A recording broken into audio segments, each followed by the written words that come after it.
Yo, what's up, everybody? What's up, everybody? What's up? It's your boy, the RLC leader, JJ Stewart, and I bring you for a death battle. I'm gonna bring you 3 death battles, and I'm gonna see how they do. Y'all like them? I'm gonna keep doing them. Our first death battle we got going on is Black Goku versus Reverse Flash. Wiz Boomstick, take it over. Let's go. And it's our job to analyze their weapons, armor, and skills to find out who would win a death battle. Alright. What consumes the thoughts of a god? What do immortals dream of with all the time in the world? In Zamasu's case, his one goal was divine justice. Yeah, this guy's got major Final Fantasy big bad energy all over him. As the assistant to Universe 10 Supreme Kai, Zamasu prized above all else cosmic order, natural beauty. Ooh, that reminds me. Did you know I can burp and fart at the same time? Here, let me try. Unsurprisingly, Zamasu despised the inherently chaotic nature of mortals, being seemingly unwilling to lift themselves out of their own cycle of violence and stupidity, like some people I know. Yeah, I know those people too. His heart was clouded. Until the day he met Son Goku. With God Ki, Goku could match blows with the god of destruction, Beerus. Their clash nearly destroyed the entirety of Universe 7, a cosmological structure at least 9 times larger than our own universe. At most, it could even be as large as 13 times greater than ours. As a side note, it's worth mentioning that when 2 gods of destruction fought, they were capable of casually destroying 2 of these universes. And since the shockwaves from their punches traveled across Universe 7 in seconds, they'd have to be hitting way faster than light. Goku was tapping into his Super Saiyan God form for this, though clearly not at its full strength. While the exact multiplier for Super Saiyan Blue is unknown, Toriyama himself has directly compared it to the original Super Saiyan form. And don't forget, Goku trained with Whis and fought in the tournament with Universe 6 before Zamasu caught up with him. So by that time, he was way stronger. Here was a mortal with the powers of gods beyond even Zamasu's abilities. Someone who could bring his dreams to fruition. So Sammy did what anyone would do in that situation. Kill his master to become the Supreme Kai, wish on the Super Dragon Balls to switch bodies with Goku, and kill every single mortal in the universe. And thus the deity Zamasu became Goku Black. Please, Goku Black? You couldn't be more creative? Now, you might be wondering, why didn't he just wish all the mortals dead? But that wouldn't be as fun, would it? Black's got all of Goku's strength and powers, but wielded by a genocidal maniac instead of that lovable goober of a monkey man. And in keeping with Goku's Saiyan heritage and godly ki, Black can easily achieve the form of Super Saiyan God Super Saiyan. But with a painful twist. Super Saiyan Rose. Rose? Really? What is he, a suburban wine mom? Watch out before he unlocks Super Saiyan Live, Laugh, Love! He stole Goku's techniques too, like the instant transmission, where he focuses on a person's key signature to teleport to their location. He's even got the Black Kamehameha, which is a Kamehameha, but pink.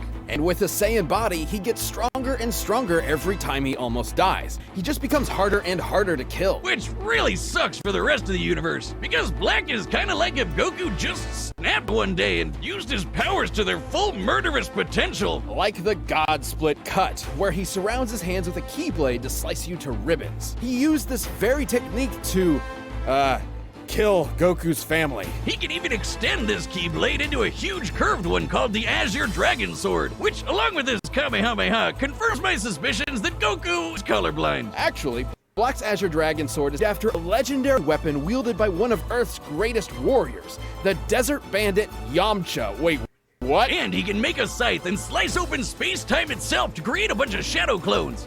Black, not Crater Boy over here. But his most dastardly weapon isn't a key technique at all. It's the time ring he got from his dead master. This ring allowed Black to travel through time and even escape into Future Trunks' alternate timeline, where he had free reign over the entire universe. And let him team up with his best bud, himself. Too bad Goku and company showed up to spoil the fun. But wait, isn't Zamasu in Goku's body? How are there 2 Gokus? There's only one Goku in the multiverse, right? But Goku met Black before he met Zamasu, which means Black existed before Zamasu came up with the idea. And then they killed Zamasu before he could do it anyway, but Goku Black was still around? What the hell's going on? Sure, it's a classic grandfather's paradox. The thing is, Black's time ring prevents him from being affected by alterations to his own personal timeline. So, killing him in the past doesn't change his future, and vice versa. He's almost impossible to kill because even if you do it at one point in time, he still exists at another point in time. And another, and another, and another, and another. Oh god, I hate time travel. Black has crushed Saiyans like Goku, Vegeta, and Trunks. Hell, even Vegito couldn't beat him. He even merged with the universe to become one with everything. Like I said, major Final Fantasy villain vibes here. It took Zeno, the Omni King, the most powerful being in all of creation, to step in and erase that entire timeline just to stop Black's rampage. How ironic.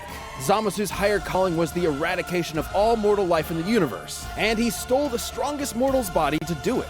But in the end, he was always doomed to fail. His quest for power meant nothing against a being that would always be stronger no matter what he did or who he was. And the universe ended up being destroyed anyway. It's like one big cosmic joke with no one left to laugh. You've been running around making messes for too long. Now I'm going to choke the life from you. I can't wait to watch you die. Barry Allen, the Flash, is one of the greatest heroes in history, an inspiration to many across time and space. And there's no better example than his #1 fan from the 25th century, Eobard Thawne. Alright, Wiz, we've tackled a lot of stupid name things in our years here at Death Battle, but I'm confident that Eobard is the dumbest f***ing first name I've ever heard in my life.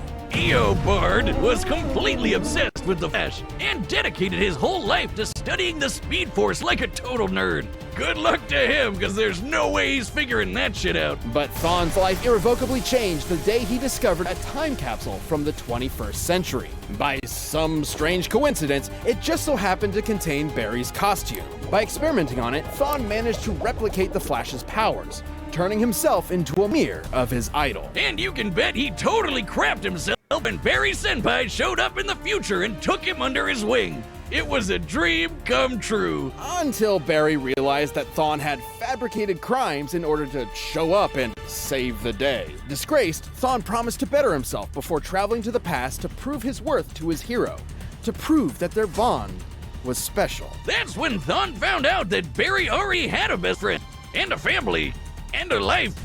Without him, he didn't matter. He wasn't special. He was just a nobody Barry tossed out in the trash and forgot about, like my Tinder dates do to me. If only. When Thawne visited the Flash Museum in Barry's time, he discovered the secret identity to Flash's greatest enemy that in his future had been lost to time. The one Barry was fated to kill in battle. Eobard Thawne. Wait a minute. Oh, ain't that a bitch? The shock drove Thawne mad. If he couldn't be Flash's best friend, he'd be his greatest enemy. And I guess also ensure his own future death. He would travel from the future to terrorize the Flash family in the past. Revenge in reverse. He'd become the Reverse Flash. Reverse Flash? We're really setting the world on fire with these names today, huh, Wiz? Thawne draws his powers from the negative Speed Force, which he generates with every step he takes, just like Barry does with the regular Speed Force. The negative Speed Force gives Thawne access to many of the Flash's powers, including his mind-bending super speed, enough to travel all across time and space in days. He can keep up with and surpass other speedsters like Barry and Wally, who once ran fast enough to cross the universe faster than two gods who could teleport. Wally even beat himself in a race, and Barry admitted Thawne was still faster than that. Wait just a second, he beat himself?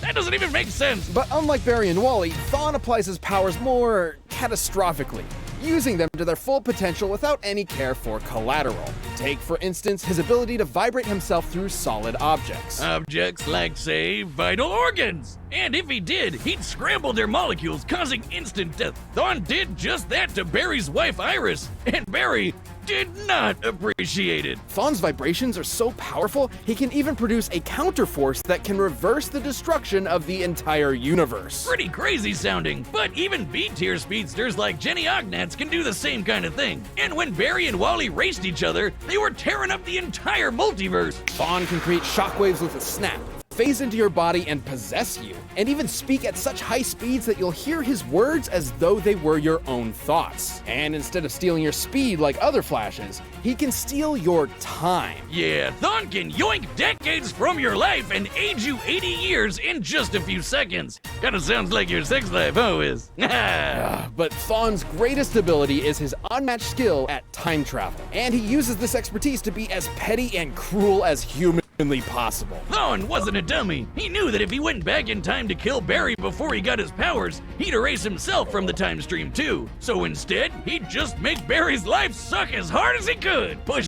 him down some stairs, retcon his best friend from history, kill his mom, even told Barry he'd go back in time and adopt him as his own son. Dude, what the fuck? That's another big difference between Thawne and Barry. Whereas Barry only went back in time to save his mother's life, Thawne often went back in time to try to fix his own mediocre life. He killed his more successful younger brother, his career rival at the Flash Museum, and every single boyfriend his crush had until there was no one left but him. And when she still rejected him, he went back in time again and made her an invalid for the rest of her life.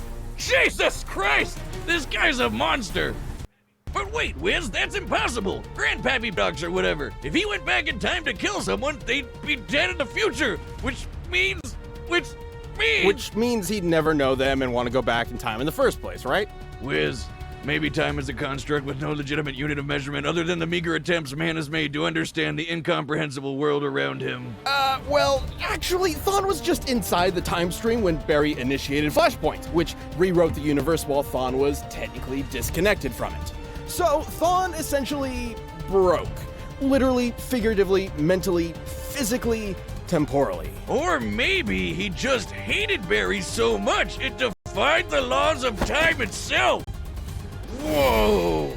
More specifically, he became a living paradox, a being without a past or future, literally without continuity. Not only did this mean he'd be unaffected by changes to his past, it made him effectively immortal. Stabbed in the chest by evil Batman, vaporized by Iris in some sweet payback, or getting Dr. Manhattaned by the big blue god dong himself, Thawne was always reborn, unable to stay dead. But more than anything, it made him immune from consequences. Unlike Barry, whose changes to time could destroy all of reality, Thawne could do whatever he wanted. He was impossible to stop, with no reason to hold back. He's survived a hit from Barry while he had the entire Speed Force absorbed into him, and even Wally's infinite mass punch, which has the mass of a white dwarf star. A white dwarf is essentially the remains of a star's ultra-dense core, which has a mass of over 2 octillion tons. And he took one of those to the noggin and just took a nap. Man, he must really hate Barry if a sun to the face can't take him down. But he doesn't hate Barry. All of his schemes, all of his machinations, all of his insane timeline-shattering threats, all of it was because it was the only way he could think of to spend time with his hero. That's really sad. His costume says it all. He never intended to be the Reverse Flash. He wanted to be the Kid Flash. All Thawne ever really desired was to be by Barry's side. In the end, though, goody little Two-Shoes Barry forgave him, and then vibrated away his living paradox powers, erasing him from existence. Though not entirely. Barry didn't kill Thawne, he reset his timeline, removing the one thing driving his hatred, his relationship with Barry. Without that, Thawne was a normal, happy Flash fan once again. It's comics, Wiz. He'll be back. And when he does, there'll be no running. He'll always be faster. He'll always catch you. And time is always on his side. Still think you can take me? Even death can't catch me. All right, the combatants are set. We've run the data through all possibilities. But first, tell you how to reverse things in the bedroom in a flash with Blue Chew. This episode is sponsored by Blue Chew. If I've learned anything from years of hosting a show while having very few actual skills, it's that confidence can take you far in life. That's why Blue Chew delivers the same active ingredients as Viagra and Cialis in chewable tablet form right to your door. Yep, and did we mention you can get Blue Chew's tablets at a fraction of the cost of those other guys? Getting Getting ready to go is simple. Just sign up at BlueChew.com, consult with one of their licensed medical providers, and once you're approved, you'll receive your prescription within days. Plus, it's all done online, which means no more awkward conversations with your doctor or waiting in line at the pharmacy. And you can take Blue Chew anytime, day or night, so you can plan ahead or be ready whenever. So if you could benefit from extra confidence when it's time to perform, Blue Chew can help. And we've got a special deal for you. Try Blue Chew free when you use our promo code BATTLE at checkout. Just pay $10 shipping. That's BlueChew.com, promo code BATTLE to receive your first month free. Visit BlueChew.com for more details and important safety information. Thanks for sponsoring the show, Blue Chew. But right now, it's time for a death battle! It was me, Barry. I was one who...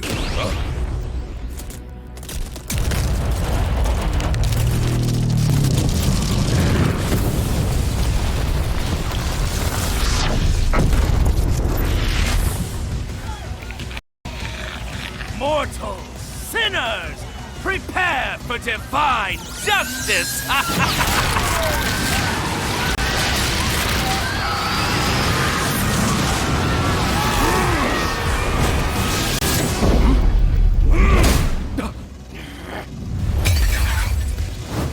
Oops.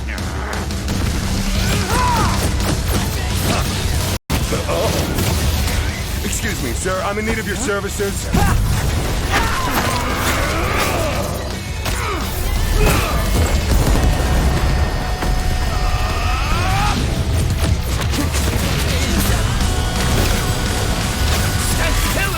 Judgment, mortal! Okay.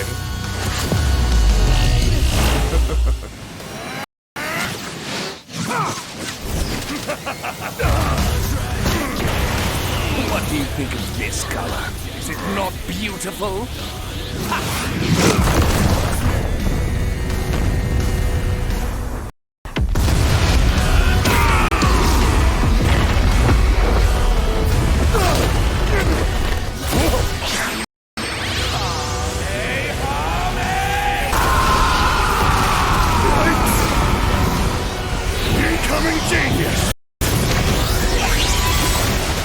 I'll end this fight before it even began. Death in reverse! Magnificent!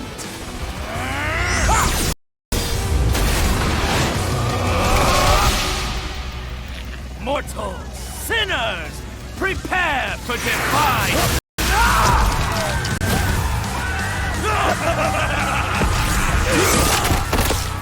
Why aren't you dead?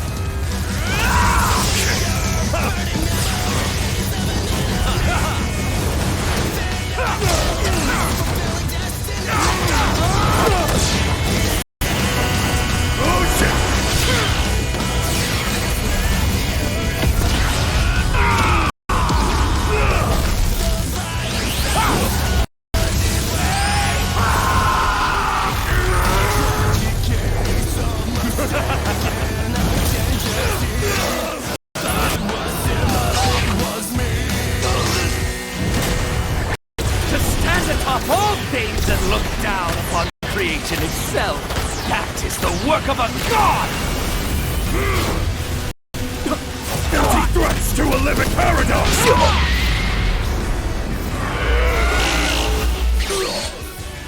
How truly foolish. Sorry, was that important?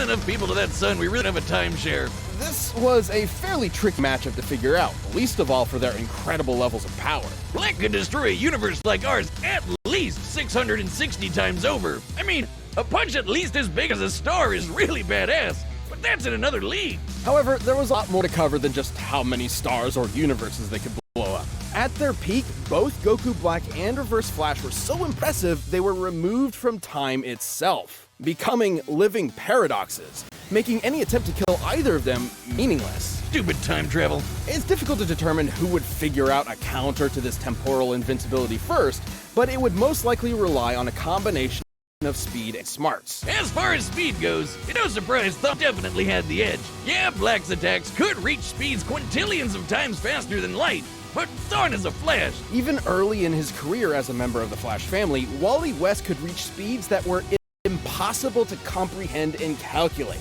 There are numerous examples of this for multiple iterations of the Flash, many of whom Thawne was clearly equal to. Plus, he's kind of an expert when it comes to timey-wimey bullshit. He could likely overpower Black and destroy said time ring too. After all, Thawne once generated enough energy to counter the destruction of the entire DC universe, which is stated in comics to be at least 100 trillion light years in diameter. That's over 1 billion times larger than our own universe, and over 70 million times larger than Dragon Ball's Universe 7. It's sort of impossible to lock down the exact limits of Goku Black's upper strength without getting into lots of assumptions and guesswork. He's obviously stronger than Goku was when he clashed with Beerus, but even being super generous with training and power boosts and multipliers, the gap here is way too wide to be able to just assume Goku Black could match this level of power. The DC universe is just too big. And remember, Barry and Wally Beast almost ripped apart the entire DC multiverse. It's also important to stress that Goku Black is not Goku. Goku's drive and willpower can push through even the most absurd limits to potentially match higher levels of power. Zamasu took Goku's body because he's more than willing to take shortcuts. It's an entirely different mindset. Yeah, and once he took care of that timing, Reverse Flash a lot more options than just overpowering Black. With that super speed, he could pretty easily scramble Black's insides or age him to death with a touch. Zamasu may have been a deity even without the time ring, but Goku's body is mortal with a limited range of age.